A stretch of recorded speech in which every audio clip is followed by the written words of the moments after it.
Сәлем достар, бүгінгі түс жору шығарылымында түсіңізде бит немесе сірке көрсеңіз қалай жорылады? Ең алдымен каналыма тіркеліп, қоңыраушаны басуды ұмытпаңыздар.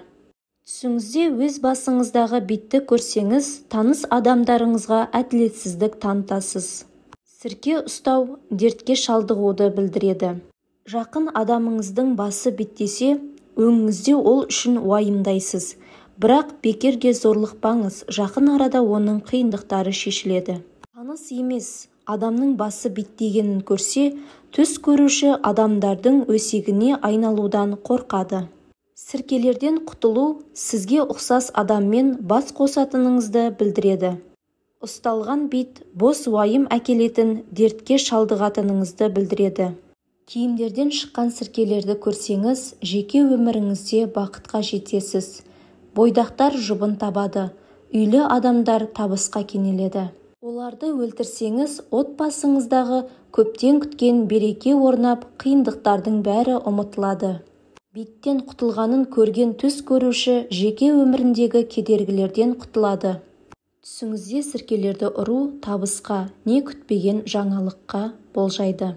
Битті ессеңіз, өз мақсатыңызға тура бара жатқаныңызды білдіреді. Өз басыңыздағы биттерді көрсеңіз, лауазымыңыз жоғарылайды. Түсіңізде битті қолыңызбен терсеңіз, бұл пайдасыз жұмыс пен аяқталмайтын еңбектің көрінісі. Тіл біткен, сөйлей алатын сіркелерді көрсеңіз, таң қаларлық жаңалық естисіз. Биттердің сізді тістеп маза бермегенін көру, ақшаның күтпеген пайданың және материалды қолданудың белгісі. Сіркені жоятын сабын суды іздеп жүрсеңіз, ұзақ уақыт бойы шешім табылмай жүрген қиындықтың жауабын табасыз. Жұмыртқалайтын битті көрсеңіз, уақыт пен табандылықты талап ететін еңбекті білдіреді. Секірген биттерді көру алаңдаушылыққа, бей-берекет күйіңізді бұзатын жаңалыққа болжайды. Қаптаған бит пен сіркелер табысты болжайды. Олардан құтылу үшін киімдеріңізді жусаңыз, не үстінен таяқпен ұрсаңыз, зұлым адамдардан сақтаныңыз. Бұл түс жалған жала мен арам өсектерді де білдіреді. Достар, осымен бүгінгі түс жору шығарылымы аяқталды.